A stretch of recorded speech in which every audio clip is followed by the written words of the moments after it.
freeze the trigger mechanism. ये है आम जिंदगी।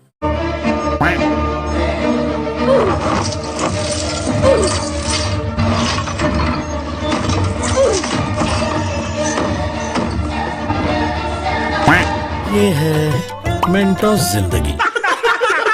तो क्या हालचाल सबके भाई, आज मैं आपके लिए लेके आया हूँ अल्फा मूवी की कुछ नॉलेजिक वाली बातें जिनको सुनकर जल जाएंगी आपकी पेट की आते। वैसे तो पूरी की पूरी मूवी ही बनी है नॉलेजिक वाली काल्पनिक कहानी पे, जिसने इंडियन स्पाई यूनिवर्स के नाम पे किस कदर हगने की हदें पार कर दी हैं। तोबा तोबा तोबा। पर फिर भी दिल पे हाथ रख के आज हम देखेंगे वायरफ वालों के इस स्पाई यूनिवर्स के अद्भुत मुजस्समे को। अल्फा तो धुरंधर को टक्कर देना चाहती थी, पर मूवी की कहानी देख के मूवी देखने वाले सारे ही बेटा लोगों को याद आ गई उनकी नानी, और उनकी सारी ही उम्मीदों पे फिर गया बॉलीवुड का जूठा पानी। तभी तो तमाम मूवी एक्सपर्ट्स ने रिव्यू दिए हैं इस मूवी को ये बोल के अपनी जुबानी। अरे बाप रे, क्या कर रहे हो तुम? तो इस मूवी में बॉबी देओल का मेन मकसद होता है एक आर्मी बनानी सुपर, जिनके अंदर ठुका हुआ हो अल्फा नाम का सीरम, जो कि बना देगा एक आम से फौजी को सुपर ह्यूमन, जिसके बाद उनके साथ लड़ने से भी डरेंगे बड़े बड़े दुश्मन।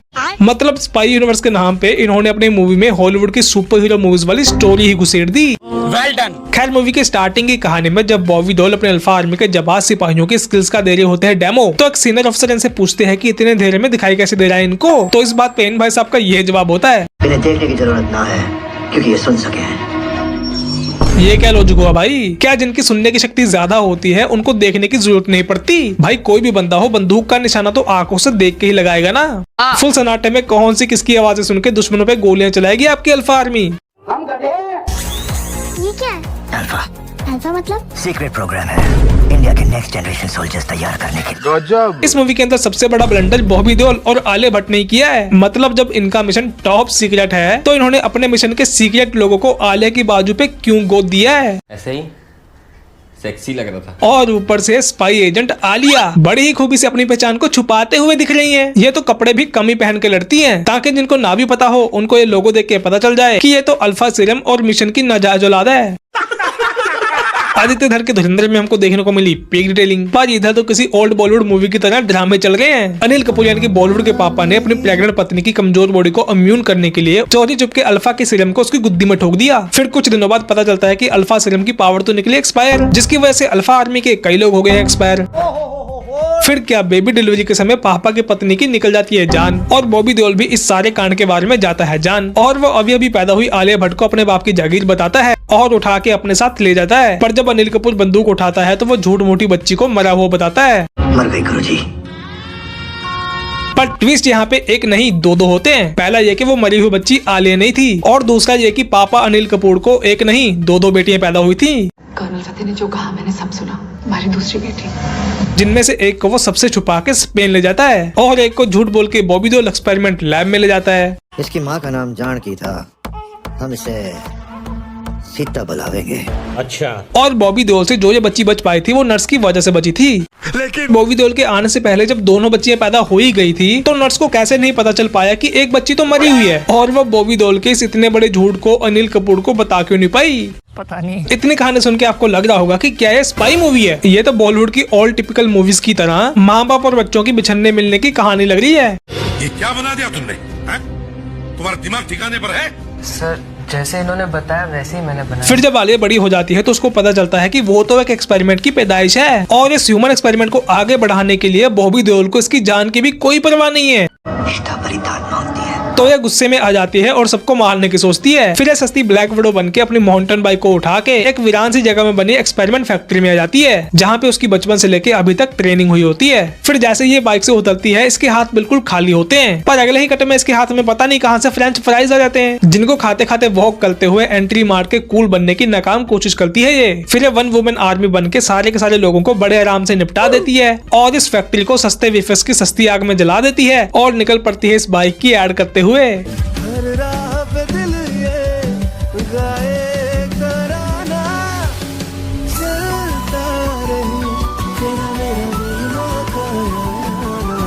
मूवी के कई सीन ऐसे हैं जिनको देख के टीवी एड देखने वाली फीलिंग आती है, जैसे कि शर्वरी का ये एंट्री वाला सीन।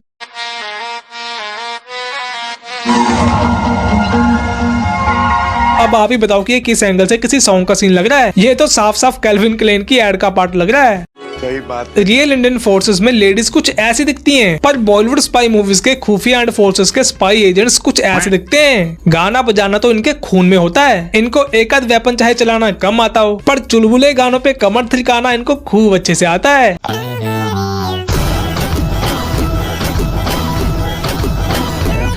कमर हिलाने से याद आया, जब ये दोनों बहनें ऋतिक रोशन से मिलने के लिए जाती हैं, तो वहाँ पे इनसे मिलने के लिए कुछ गुंडे भी आ जाते हैं। और जब उनमें से एक गुंडा ऋतिक भाई का चेहरा देखता है, तो उनका नाम चीख चीख के चिल्लाते हुए डर के मारे भाग जाता है।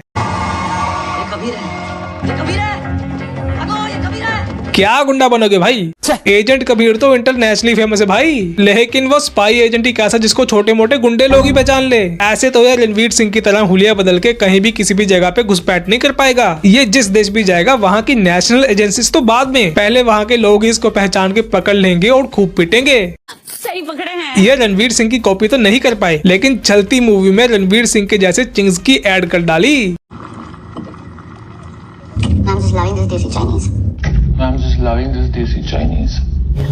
और जब ये दोनों बहनें बिन मतलब बेवजह ही अंग प्रदर्शन करते हुए कपड़े उतार के पानी में कूदती हैं, तो ये भी माउंटेन ड्यू की किसी नई एड की तरह ही लग रहा होता है।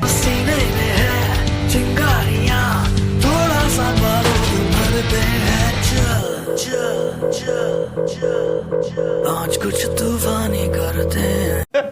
लेकिन समझ यही नहीं आया कि जब पानी में कंफर्टेबली कूदने का इनको पता था, तो जिस समय ये पहाड़ चढ़ रही थी उस समय इसने ये टाइट जीन्स क्यों पहनी हुई थी? इसको इस वक्त कंफर्ट का पता नहीं चला क्या? कोई बात नहीं। कॉमन सेंस के बारे में तो इनको पता ही नहीं है, लेकिन अल्फा सीरम की वजह से इनके अंदर स्पाइडरमैन के स्पाइडी सेंस की तरह ही पावर आ जाती। जब भी कोई दूर से, पास से, आगे से, पीछे से इनको मारने की कोशिश करता है, तो इनके तेज कानों की वजह से इनको पहले ही पता लग जाता है।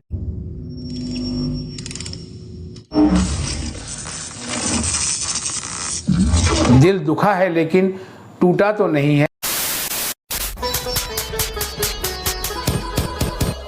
धुरंधर में इंडियन स्पाई भेष बदल के पाकिस्तान में जाता है, खाता है, पीता है, नाम दौलत शोहरत कमाता है और अपना मिशन पूरा करके इंडिया वापस आ जाता है। पर अल्फा मूवी में सब कुछ उल्टा होता है। यहाँ पे बॉबी देओल यानी कि पाकिस्तानी एजेंट छुप के इंडिया में आ जाता है, फिर यहाँ के एक फैमिली के घर को उड़ाता है और एक लड़के की आईडी पे से बस अपनी एक फोटो चिपका के आर्मी में एंट्री ले लेता है और बड़ी रैंक हासिल करके अपने खुफिया मिशन को अंजाम दे रहा होता है। मतलब सिर्फ एक फोटो बदल के कैसे घुसपैठिया आर्मी में एंट्री कर सकता है? ये राज भी उसी के साथ चला गया। क्या इस मूवी में रहो वाले नल्ले ही थे क्या, जिनको ना तो पाकिस्तानी एजेंट बॉबी देओल के बारे में कुछ पता चला और ना ही स्पेन में चल रही अनिल कपूर की खुफिया लाइफ के बारे में पता चला? तो चलो भी आज के लिए इतना ही। वीडियो अच्छी लगी तो लाइक करना, शेयर करना, चैनल को सब्सक्राइब करना। अब हम मिलेंगे अगली वीडियो में। आज के लिए फिलहाल इतना ही। आपकी तरह मैं भी मायूस हूँ, लेकिन उम्मीद पर दुनिया कायम है। दिल दुखा है लेकिन टूटा तो नहीं है और उम्मीद का दामन छूटा तो नहीं है।